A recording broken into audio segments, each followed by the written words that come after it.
Welcome back. And here we have the interview part of the podcast. And I'm, well, extremely happy to have Ukraine's highest rated chess player, Pavel Eljanov, with us. You are, I think, number 36 in the world, right? Of course, had a great chess career. I think you won Dortmund Super Tournament earlier this year. A former second of Magnus Carlsen as well, a renowned author. Basically, anything a chess professional can do. So, thanks a lot for coming here. But, well, you are Ukrainian, and of course, I guess at this point, maybe chess matters less in your life. So, we'll be very curious to hear your present story over the last couple of years. So, thanks a lot for joining us today. Okay, hello, Peter Heine and Mr. Doge. I'm really happy to be here. Thanks for having me. So yes, uh, chess somehow it's not the most important issue at the moment, probably in our heads, but still I'm trying to play chess sometimes, and then also I'm coaching as usual. So I'm involving in my professional life one way or another. Okay, that's actually very good to hear. But no, I'm sorry, but we would like to go back to perhaps more important issues. Well, you have given a few interviews about your situation when the full-scale invasion started, but maybe please talk us through it and try to go into details if it's not too painful for you. Yeah, sure. So from where we have to start? From which point? I don't know, but well, I think well, let's start with 24th of February. I mean, this. Well, where were you at the time when Russia tried to sort of, well, Yeah. So collapse your country? yeah. So I was about to fly to Emirates. So I had a booking of I don't know 10 a.m. or 11 a.m. 24th February. I had the booking to Turkey and then to Emirates because then my contract in Emirates was starting officially like March 1, I guess. And then I decided to come a little bit earlier to settle some stuff with apartment and so on in Emirates. And then at some point in the midnight, let's say February 23, I realized that something is going on because I have a friend in Kharkiv airport. And Also, then maybe just explain Kharkiv to us and yeah, our which kind of city is it? Where is it located? Kharkiv is in the east. This is the second city in Ukraine from point of view of population, and it's like 40 kilometers from to the Russian border.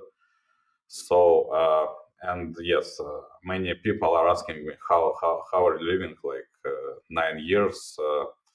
I mean, since 2014, how are you living in the constant danger of the war, and that's actually quite interesting issue because we are used to live in this constant danger. I actually didn't feel maybe that much that they just about to invade in such a scale because I thought that most likely they start from Donbas region and then okay, and then I thought that it will be maybe more regional, but yes, and the night actually, yes, I already felt that something is about to happen because my friend told me that airport is closed in the midnight, like maybe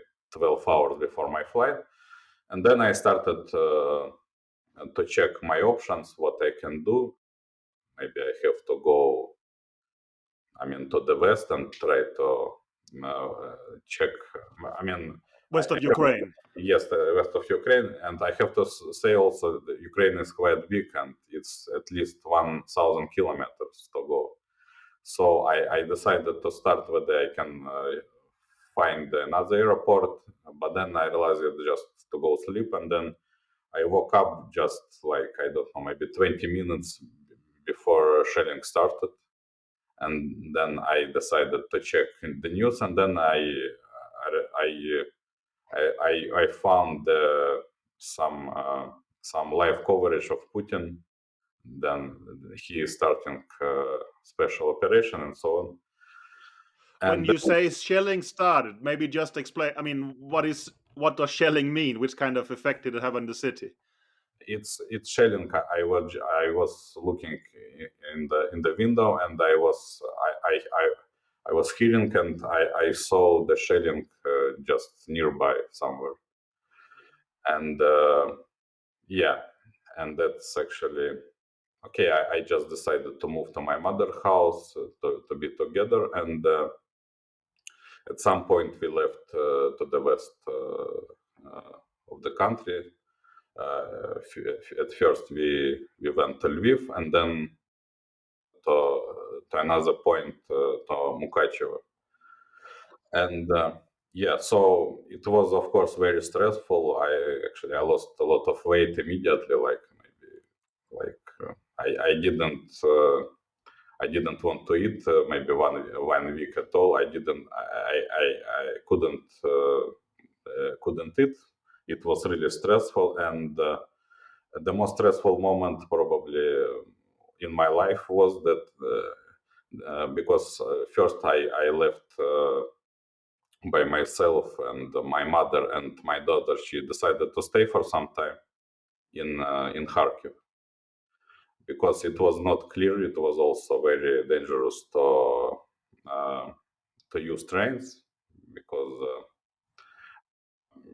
we decided maybe it's safer to stay in Kharkiv, but it turns out that Kharkiv was in a constant shelling just immediately, and in 1 week also they decided to leave by train, and um, the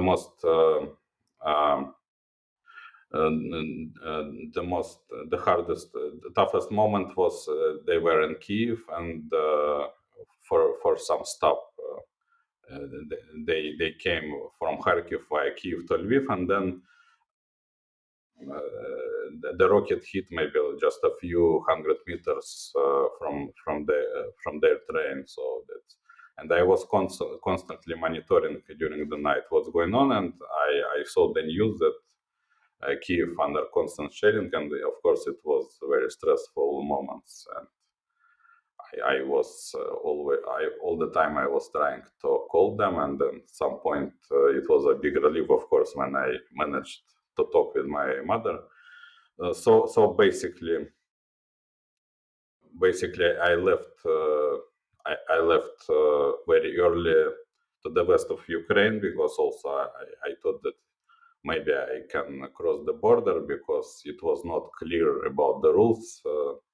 Because I had the official contract, like mm, I'm going for a work, but it, then it became clear that there is no chance to leave at all. I mean, I'm a little bit curious. You say you are leaving Kharkiv on the 25th, correct?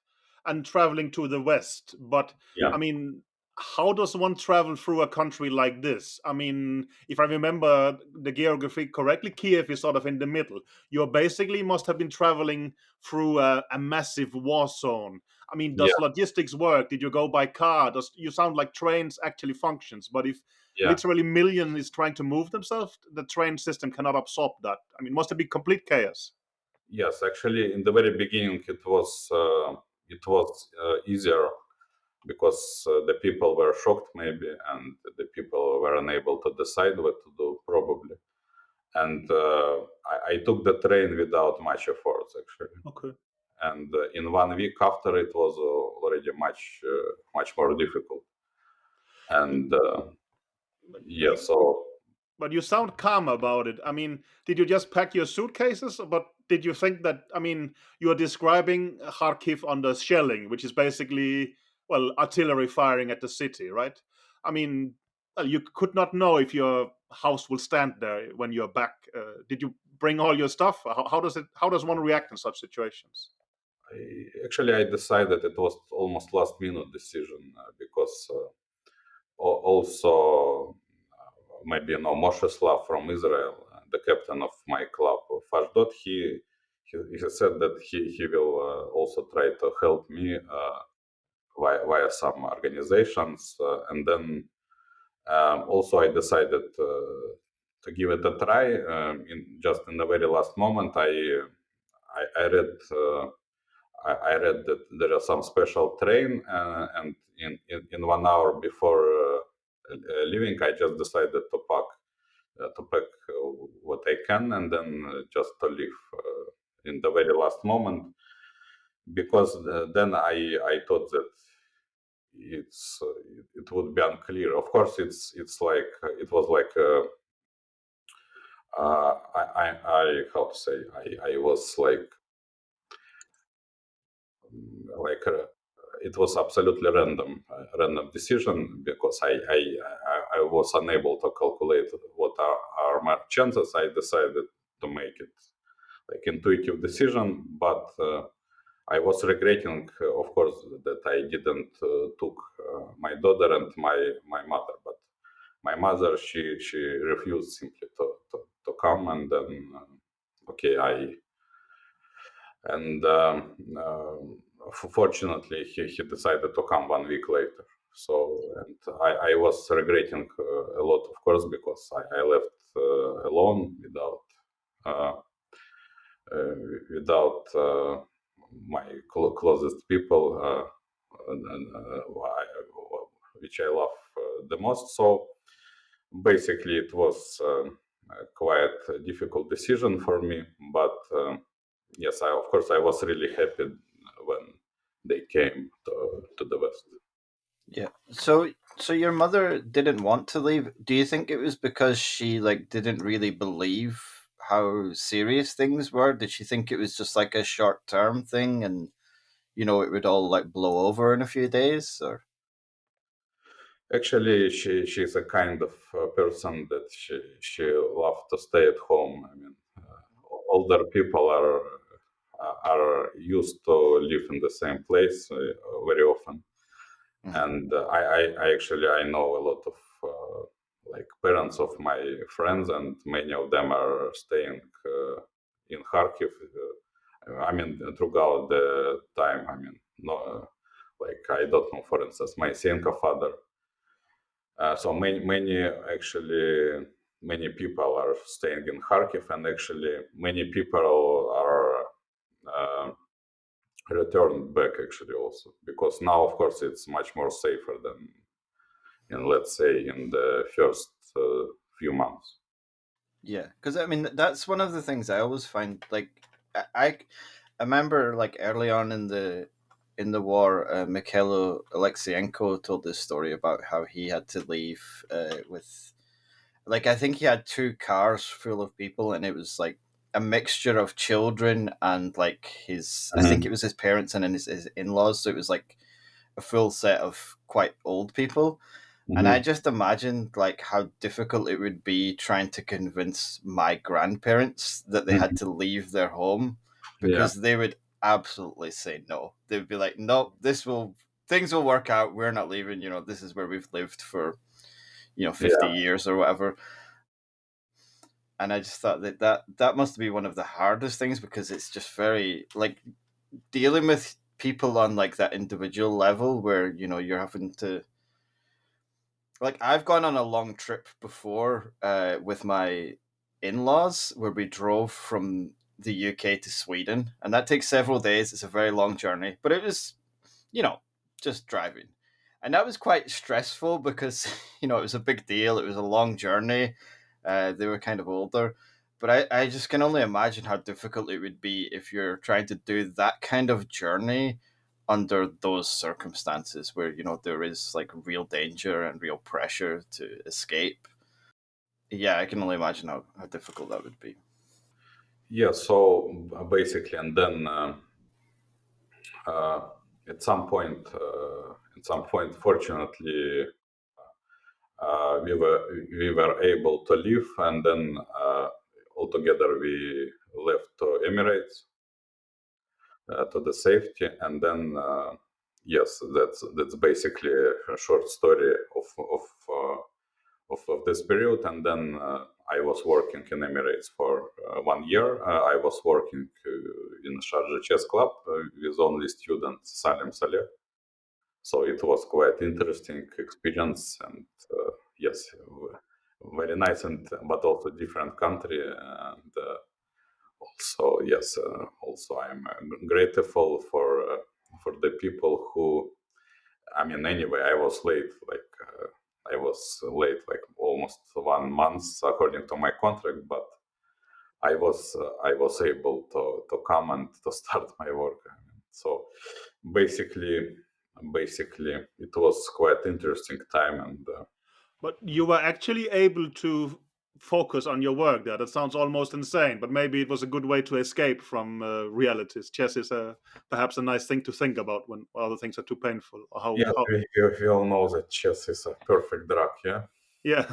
So, so yes, and also specialists are suggesting if you are like under big stress or I don't know depression, then you have to try to work as much as you can, so something like Mhm. that. And actually, I managed to switch it more or less normally. Mhm. Also, I had some feeling that maybe I have to support somehow maybe our people. So I I managed to raise some money also, and I was trying to donate, and also still I'm doing it, but from more like personally. So trying to support at least little bit some friends and the people who in the need. It's actually the people who took up arms and some other people. Maybe let's move on to them and to Ukrainian chess in general. I mean, well, first of all, let's offer our sincere condolences for. I mean, the Ukrainian Chess Federation lost their vice president Artem Sarchuk only 2 days at the front. Can you tell us a bit about sort of Ukrainian chess in terms of casualties, in terms of having people actually serving at the front at the moment? Yeah, so of course it's a huge tragedy. I knew Artem. I knew personally, although we were living in different cities. Like he is he is from the central of Ukraine. From basically first he is from Zhytomyr, but this is a city which is close to Kiev, and he was working and living lately in Kiev. Yeah, so we were not really close, but also, but maybe you know that my only relationships were broken long ago with Federation. Yeah, I understand. But regarding Artem, I can say that of course he was one of the few decent people from Federation. So we had a contact more or less constantly. I mean, from time to time, whatever was my relationships, we had some contacts, and yes, actually he asked me a few times whether I can help when he took up arms, and then yes, I actually tried to help him with logistic and with some I don't remember some repair of some stuff. Okay, not so much, but I managed to help him a little bit. Also, he was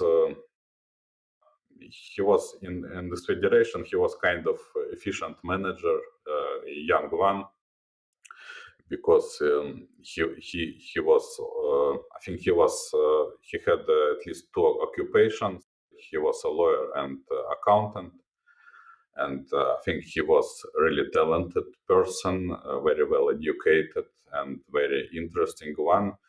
Okay, maybe some we had maybe a little bit different visions from point of view of professional chess, but it's of course different matter. But from what I know from people who knows him better, like Also, maybe you saw Igor Kovalenko wrote about him that he was in contact with Artem. That so more or less everything what I heard that actually he was one way or another quite decent person. Yeah.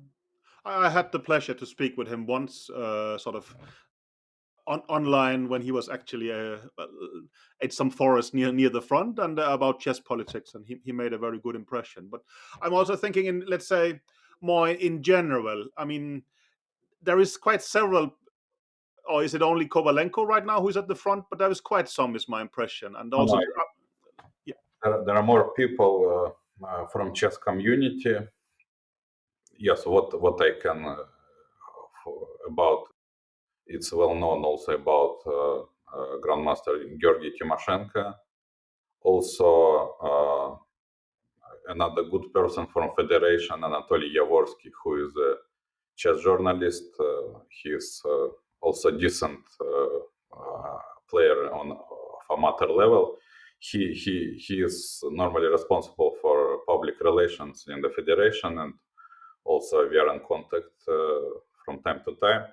So he is also involved in army pretty much all the time, and also like yesterday I had also some bad news. I was told some bad news about another chess player who is not internationally recognized, but he at least was very talented, and I think he even won once Ukrainian championship under 20, as far I remember. The name is Mikhail Yarmisty, and he was in his prime maybe close to 2400. He is missing maybe already like maybe about 1 month or so. He is missing, and I was told from a friend of mine he took up arms almost immediately when the war started, and first he has some trainings in United Kingdom, even like 2 months, and then he came back in the war zone somewhere in the Zaporizhia direction, which is of course very tough one. So and then now he's missing. So that's the news. Okay, I'm So sorry to hear. unfortunately, there are a lot of people also from chess community who are, I mean, or heavily injured or killed at the moment. How does this affect the federation? I mean, I saw with Sachuk, but also I think Kittredge, who also died recently. That, I mean, well, they are in the army, but they might even still attend chess events in their spare time, and they have sort of rotated outside. So they are basically even fighting at the front, but still a part of the chess environment at times. Yes, so we have great traditions, and fortunately, if we are talking about federation, uh, I don't see much activity, of course, as usual. But we have a very good enthusiasts on different regions, so they're still trying to host some tournaments. So yes, they are also heroes in my point of view. So they're still doing from instance in Nikolaev. We have this is also of course very dangerous place, Nikolaev, in the south. We have like I can call Dmitry Goroshenko, and in Lviv, of course, Lviv is it's much safer place, but Lviv is now is clearly like the central space of chess activity. So I'm happy that chess is surviving somehow. But for instance, I mean, we have seen pictures of chess clubs. I think I forgot Kramatorsk and one other city who was actually literally bombed. But we still say, you mentioned in Mykolaiv there's chess activities. I've seen pictures of chess activities in Odessa. I mean, they are actually organizing tournaments at cities that are literally shot at. How does that work? Yes. So again, I have to repeat that the people are very brave. It's very hard to imagine. So still they can host tournaments, but fortunately, I mean, now at least it's at least a bit safer. We can conclude than before. So if we are talking about Kharkiv, people are living more or less normal life nowadays because you know that Kharkiv region was deoccupied like more or less after 3 months of the war. So Kharkiv is okay, relatively okay. Of course, it's still unsafe. Pretty much, it's pretty random where they can hit the rocket and then so on. But yeah, so at least probably Odessa is more or less the same. But Odessa, of course, is more dangerous anyway because of seaport and so on. Hmm. Yeah, sorry, I just wanted to touch on the idea of, well, the fact that they've bombed chess clubs. Like, I think this is an almost unique event within FIDE that they didn't talk about that.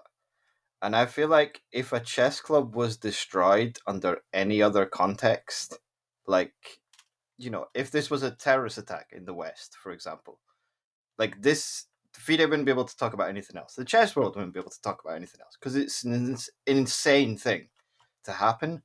And we've all seen pictures of this has happened multiple times now that a chess club has been hit by a missile and it's basically ignored. We'll see there'll be a few mentions of it on social media and stuff, but like this isn't like big news or anything, which is that alone is just very, very strange to me because, if it happened anywhere else, this would be huge news because it's just such a unique and horrible event to happen.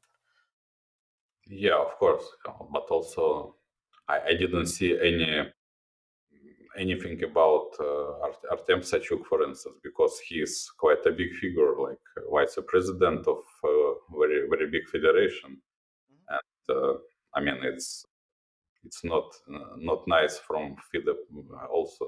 I mean, from my point of view. Yeah, no, I totally agree. Like if I mean, in general, if a vice president of a federation was to just die of old age or natural causes or something, is it's standard practice for FIDE to put out consolations and Yeah, do a small obituary or something, but that doesn't seem to be extended to the people who have been killed in this conflict. Maybe they understand they will be attacked about hypocrisy, whatever they do. But well, maybe FIDE and Russia, let's talk about it a little bit later, if it's okay. About Ukrainian chess players, I mean, how are so? Let's say chess professionals.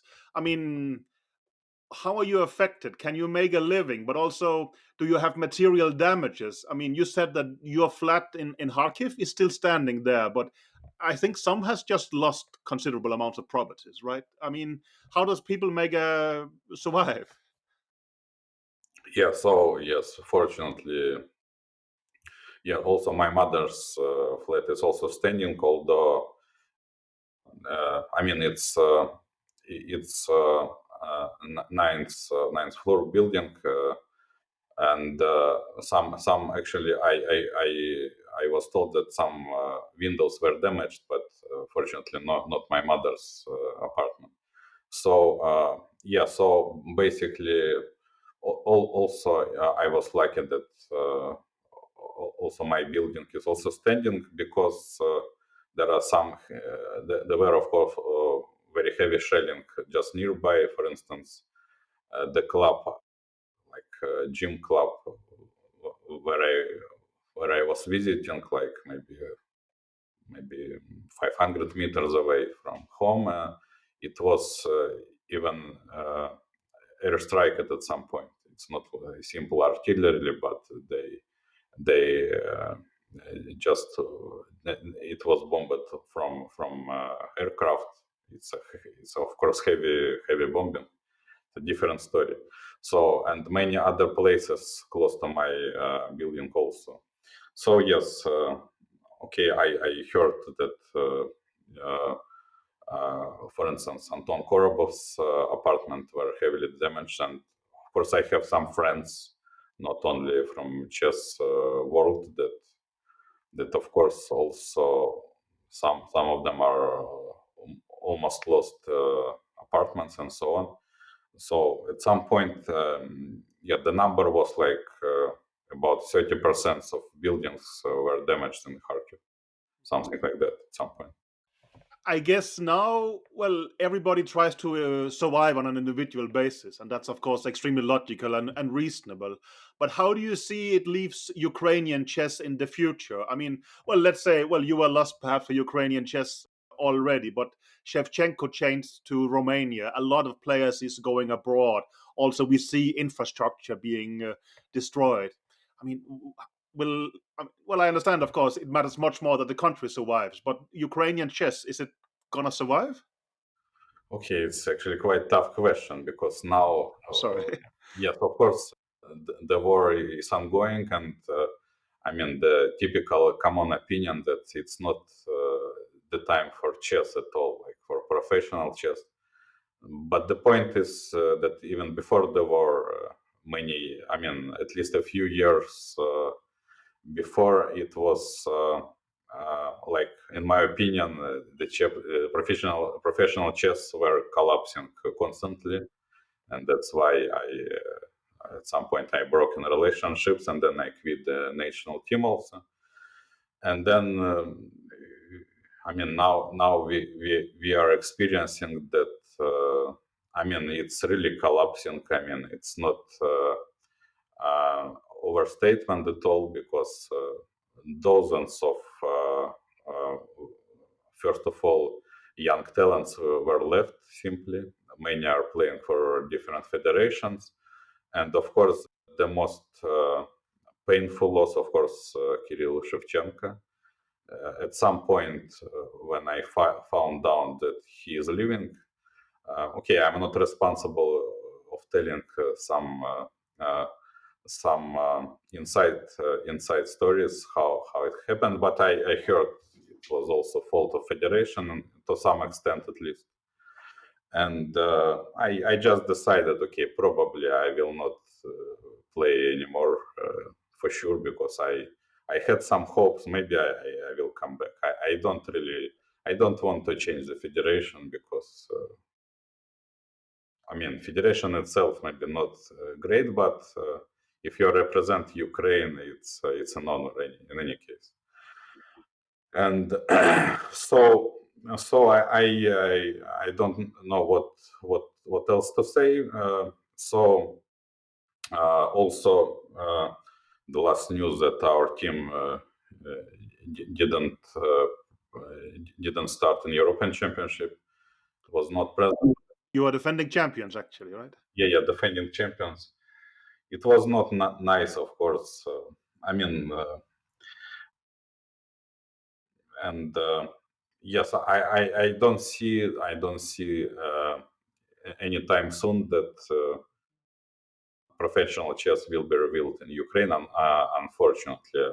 So, by the way, also women's team, they were playing, and she managed actually to took they managed to took fourth place, which is quite good result in such a circumstances, because they were playing without leaders also, because I mean, it's not my business, but of course, it's clear that Muzachuk sisters were unhappy also. But I'm not responsible to say anything on their behalf. But we can see just facts that No, yeah.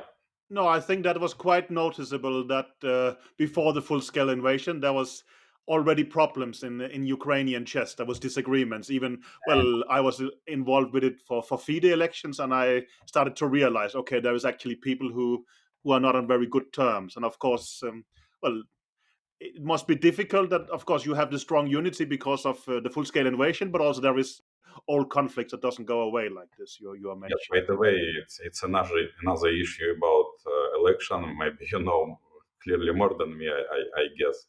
So it was unclear at all for us, for chess players, why they actually where they're pushing this technical candidate at all, because it was clear that he is not a real and serious person, and it should be kind of technical candidate. And we, but then we, are, we are talking about Inal Sheripov, who was running for FIDE president, but a person basically nobody had seen ever, right? yeah, I think he actually exists. I did some research on it. Well, you can laugh, but I think actually he is in the Chechen exile government, but very little connection to chess. So that is a strange question. so No so matter. so yes, I think almost all players signed some petition, yes, Mhm. for Mm. for you and Andrei to support Mhm. your ticket. And but Yeah. yes, maybe we talked with Andrei one or two Of times, course. and I said that okay, of course yeah, I personally support, but I don't see any chances you can win. I You, fully agreed. It was it was a protest. It was not with an illusion that we could win, no doubt. But well, to jump back to sort of Ukrainian players, we mentioned some of the dilemmas now about the chess federation, these problems they have. But on a personal level, I mean, Ukrainian chess players have faced a lot of dilemmas. Yourself, for instance, you Mhm. chose not to play a European Championship, if I remember correctly, right? European, which one? I Individual. thought you boycotted one event or Uh, refused to play against Russian players. Or I yes, forgot. yes. You mean I refused to play Russian players, and I decided to follow suggestions of federation. Mhm. It was, I think, I thought it was very important before election, first of all, to put some pressure. Uh, yeah, so it's now it's actually quite important topic, because we didn't still we don't have actually uh, kind of single stance of all professional players, whether we play or whether we refuse, whether we shake hands or we are not. So it's quite important question, because I didn't also at some point I didn't have a clear stance, and then I took part in some tournaments. For instance, with Vladimir Kravnik, although it was not official tournament, but also I played in uh, very strong round robin in Budapest. Also, I played with Maxim Matlakov, and I played also with Anand Sugirov, who is actually I knew already that he is leaving to Hungary, but it was like a few weeks before he left officially. So I didn't have a clear stance by myself about whether to play. You're here because Yeah, yeah, I am. I mean, we follow these things from the no, chess angle, the chess news, about but it. internet. It was about internet. Sorry, but I thought it. There must be Ukrainian press talking about it. I mean, is there maybe even legal implications? Are you allowed to play with Russian players? Or have you been that all the time, for instance?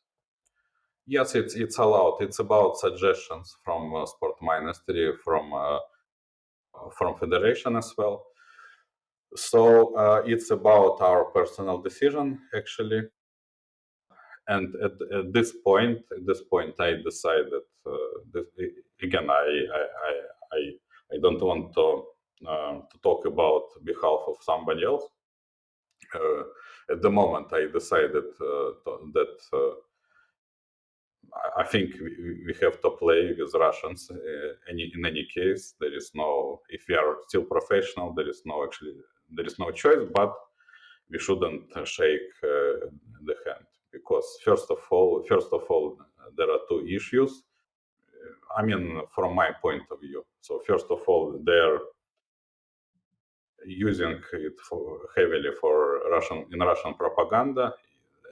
It was the case, recent case of Kuzubov Artemiev game. So Kuzubov actually won quite a good game. He beat very strong grandmaster Artemiev, who is actually more or less, mm, um, I mean, more or less clearly supporting Russia. I mean, at least clearly patriotic. He has not like not to Karekin's extent, but he has quite patriotic views, and Yuri decided to shake his hand, and it was actually used heavily in Russian propaganda, and I was actually very surprised. I didn't really follow the news, and at some point, my mother told me, "Okay, let's take a look. It's just everywhere." She was she is actually, I mean, she is not strong, but she knows how to play chess, and she is monitoring news maybe more than me. And she told me, okay, let's take a look. It's more or less everywhere. She started to check the news, and I was really shocked because I started to check Russian news, and it was almost everywhere. So they're heavily using for propaganda, like the main propagandist, like Sergei Shipov. They're always commenting, okay, of course, something like Yuri is a very smart guy. Of course, Chelsea should be out from politics and so on. And despite some pressure, they still able to withstand and so on. I mean, very typical bullshit, let's say. So that's why, first of all, that's quite serious issue. They're using Russia are using their players for propaganda, and I think we have to simply refuse to have any contacts. This is the first point why I taking this stance, and also second of all that okay, it's very clear that actually FIDE did a good stuff for, in my opinion, that they decided to propose. I mean, how to say, decided to make decided to propose to make this choice for Russian players to leave for free, and the window was till August 31. So everybody who wanted to leave, they left. So basically, everybody who stayed, it was just a conscious decision. You mean leave to represent FIDE flag or leave to another federation? Or Yeah, both? leave to another federation, obviously. Mhm. Actually, I don't know about FIDE flag. I don't know what it means anymore. Actually. No. So I mean, what's the point to have FIDE flag? There is no point, I guess. Yeah, anymore. Yeah, I actually thought the fact that they used the handshake of Kuzubov and Artemiev for propaganda, I think was kind of a good sign of how lacking they were for good propaganda, because this was not like a super high profile game. This wasn't, they weren't leading the tournament. They both finished on 6 out of 11. It's not, it Yeah, well, wasn't super critical or anything. And they really latched onto this game that was fairly meaningless even within the tournament. But yeah, I do think it was kind of a warning that they are going to they're going to use stuff like that for propaganda, and clearly it could have been with a higher profile game that would have got more impact. And also in general, I think like refusing to shake hands is one of the most peaceful forms of protest that you could possibly imagine. You're not rioting on the streets and smashing windows or anything. It really is something that no one should ever have any complaint about, because it's a protest and it is a gesture, and I think it matters. But you don't harm anyone. Like even refusing to play against someone in a tournament messes up the pairings, it affects other people's, it affects tie breaks and stuff like that. That's a bit more extreme, but I think always refusing to shake someone's hand is completely peaceful, and it should be totally acceptable, especially in the context of one country is bombing another. yeah, I think it's pretty logical. Also, maybe you saw the case Kabalia Shevchenko. I did, They yes. they published maybe not long ago. I didn't follow, but at some point I noticed that they published the decision. I mean, The FIDE ethics committee. it's very long one. I Mhm. mean, I read, but not fully, maybe because it's very hard to read every single word. But I mean, the crystal clear is they pointed out that okay, one country with the war. It's very typical because in many other federation, Ukrainian sportsmen are acting in the same way. So it's not Yeah, compulsory, of course.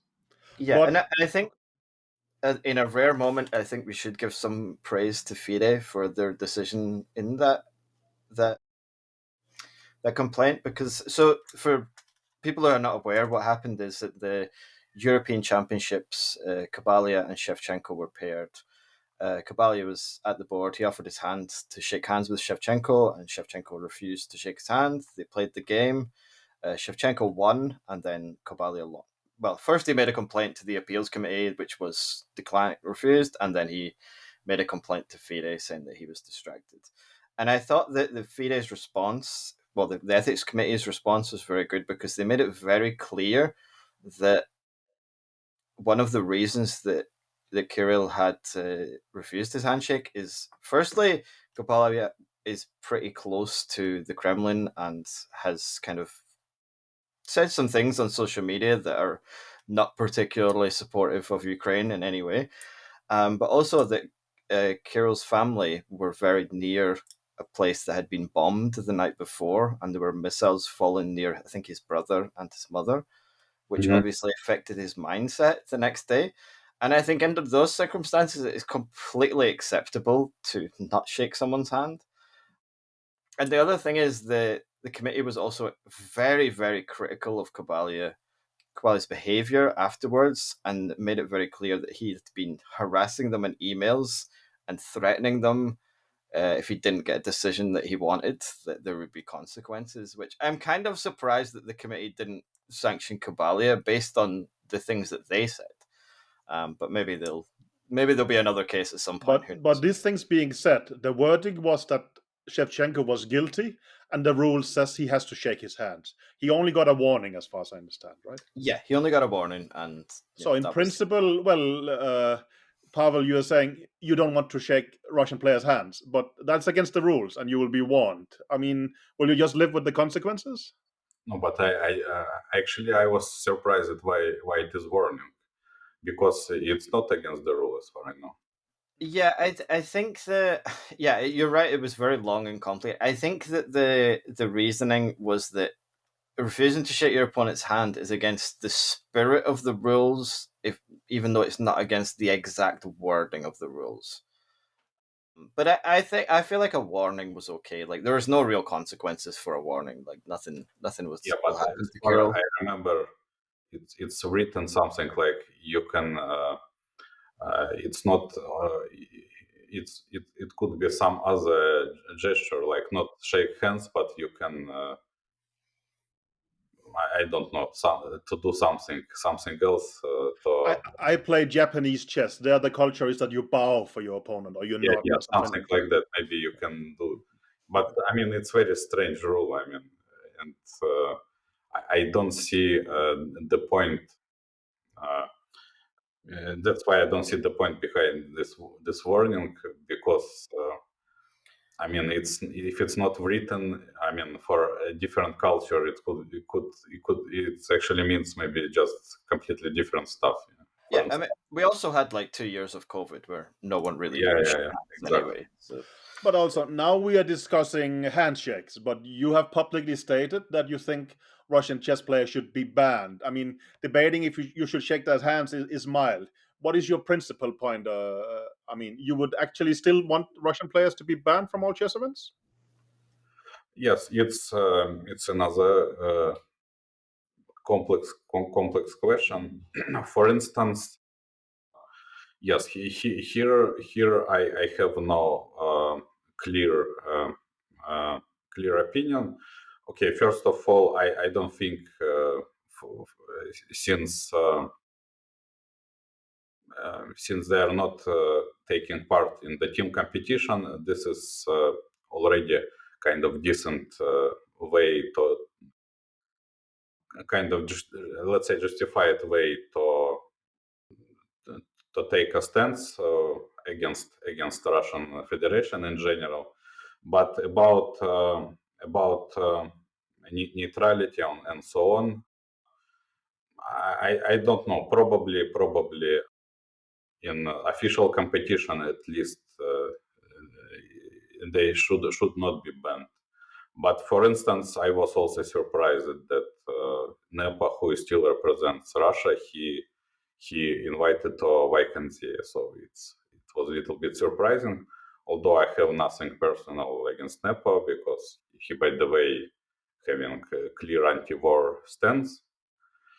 But anyway, having in mind it's actually Netherlands, who we know about Boeing. We remember about it. Yes. And they MH17 flight that was yeah, shot down over Ukrainian territory by Russian separatists. And I think in last year there was a sentence that blamed three persons with very strong ties to the Russian military for that. And I think it cost almost 300 people's life, most of them Dutch. yeah. So they actually, it turns out that they were directly involved because of MH17, and yeah, so it was a little bit surprising. So he was invited in the private event.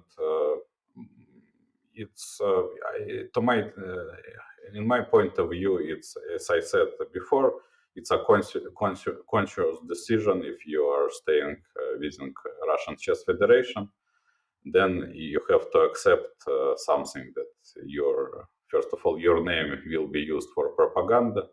So it's not just a chess. Not any sport, including chess, maybe chess even more than many other sports. They are used in propaganda machine. It's very clear for everybody. So if you are a high-profile player, there is no way to avoid this. So that's why I think yes, this is, it should be fair from my point of view that okay, it's just a moral stance that Russia should not be invited. But from point of view of official competition, in my opinion, this is a complicated topic. Yeah, to my taste, it's a little bit discriminatory indeed that some very strong players are not playing. But in my point of view, decision about team competition is quite correct, of course. Well, also, well, support for Ukrainian players was quite big in the beginning. There was like, let's say, organized charity events like this. Was that something you appreciated a lot, or do you think it was too little? I would also argue, has the chess world stopped caring? There's not so much of these things. Do you feel a bit left alone and forgotten? How do you feel about these things? No, it's not the case for sure that I'm feeling that I've forgotten because actually, at least privately, a lot of federation managed to support a lot of colleagues, a lot of chess players. So we know that okay, many federation. I don't know. Maybe I have to call a few, just like United Kingdom. They invited and many chess players and actually many are switched to UK Federation. So also federations, many federations, as far I remember, Romania, Spain, and many others are supporting. So also many chess players are living in Germany, like myself. So yes, actually, and yes, what I want to add, of course, that first of all, I appreciated that people in Munich here supported me very much because I'm playing for Zugzwang Chess Club and the main sponsor and owner, Roman Kruli, he is avid chess fan and he supported me and my family, and I'm really grateful. And I hope that I will be able to play as best as I can in Bundesliga. So I'm playing in the first Bundesliga. We are not favorite but our atmosphere is quite good. So I hope we will manage at least to stay in the league. And yes, and in general, I'm feeling that many people are supporting Ukrainian. So it's surely we are not forgotten, and I'm really grateful. Okay, that's good to hear. Sorry to return to about Russian players, but for instance, well, you mentioned Nepomniachtchi that well, he made a clear anti-war stance, but he also plays for the Russian Chess Federation. How do you differentiate about things? For instance, well, also Nepomniachtchi, he has Potanin as a sponsor. You can take Lagno and Goryachkina. They played Kayakin's tournaments. Mhm. It must be very difficult. Do you actually sort of group people very differently? Do you sort of judge them on an individual basis, or how do you feel about these things? Yes, so again, it's interesting topic. So it's rather him, not me, who is differentiate, I guess, because yes, it's indeed it's a bit strange. It's if you are anti-war, but you are still keeping the federation. So for me, it's not. First of all, also I know that he is quite sincere, I guess, with his anti-war statements and anti-war opinions, but in the same time, he wants to keep the sponsorship from personal point of view is also understandable. But as I said, it's his personal opinion. But at least, I mean, it's better to take a stance because many players are just keep playing without taking the stance, without seeing any letters and so on. So yes, unfortunately, there are some people I would think I thought better about them before the war, and yes, many people are. I probably just stopped to contact, and yes, there are also many chess players. I would probably never shake hands anymore at all from Russia. I mean, Well, time is coming to an end, but this is a FIDE podcast, so we will talk a little bit about FIDE, of course. In an interview with chess.com, I think when 1 year after the full scale invasion started, you said sort of, I quote you here to be sure it's exact. It's very clear that FIDE is more pro Russian than I thought before. Well, that's quite a strong statement, especially considering that FIDE was perhaps pretty pro Russian before that. But, well, maybe you can explain. Why did you say so? it was I don't remember it was when exactly. So I what is would the? guess we're talking exactly February 24th, 2023. I think it was. I thought actually it was a little bit after, but I don't. It could be. I'm sorry. But I mean, my point of view is still the same. It doesn't really matter whether it was what point of time it was. So yes, unfortunately, yes. For instance, yes, some way we can praise also the team that. I mean, in my point of view, the team is quite professional itself. If you are not talking about Arkady, from my point of view, the team is better than the previous one. I mean, this is my personal point of view. But in the same time, if you are talking about Arkady, I think there is no reason to discuss after uh, the latest day of chess. Yes, where he spent where he decided to celebrate with Peskov and with Filatov and so on. So there is no point to discuss it whether he had Russian connections or no. It's more or less clear now. Yes. Just to explain it to the readers, on the International Day of Chess, the FIDE president was at the Central Chess Club in Moscow and was giving a speech about the future of chess, but so was Putin spokesperson Peskov. And well, as a Ukrainian chess player, well, asking how you feel about that sounds like a stupid question, but let me ask it anyway.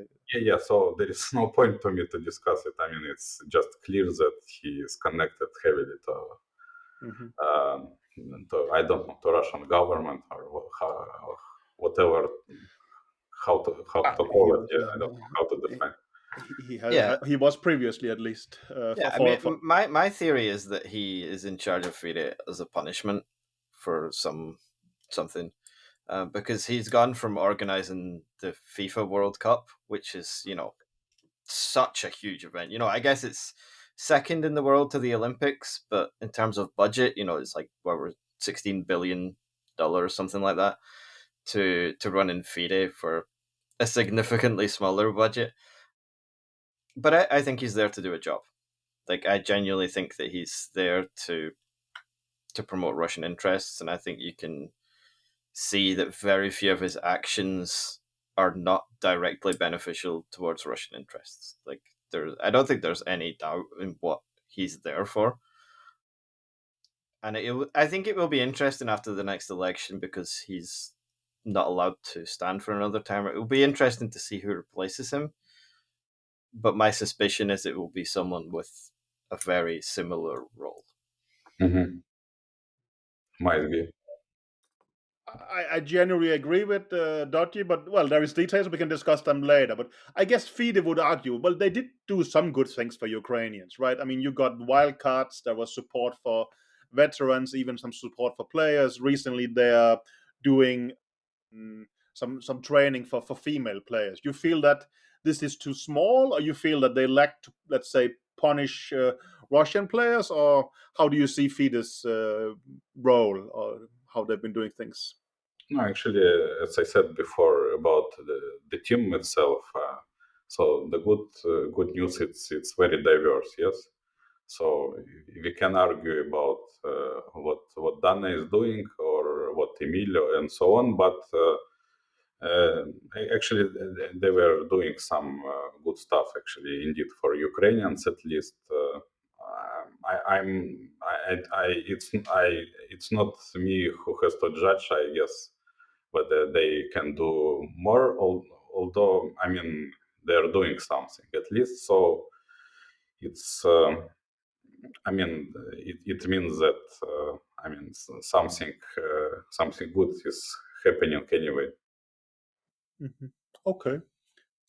I don't have that much more on my list, at least in terms of Ukraine and chess politics and things like that. Is there something you would like to add, Dodge? No, I think you've covered everything that we wanted to talk about today, Peter.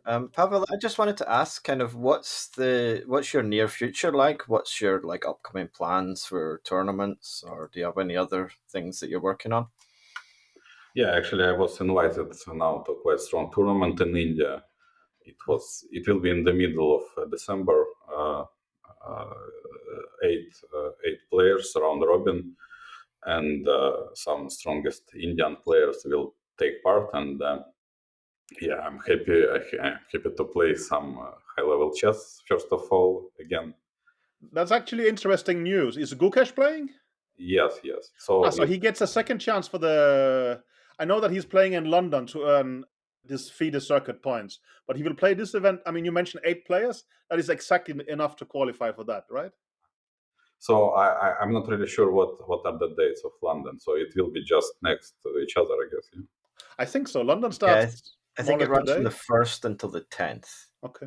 Yeah, so it's more or less exactly. Yeah. So it starts like 14, I guess.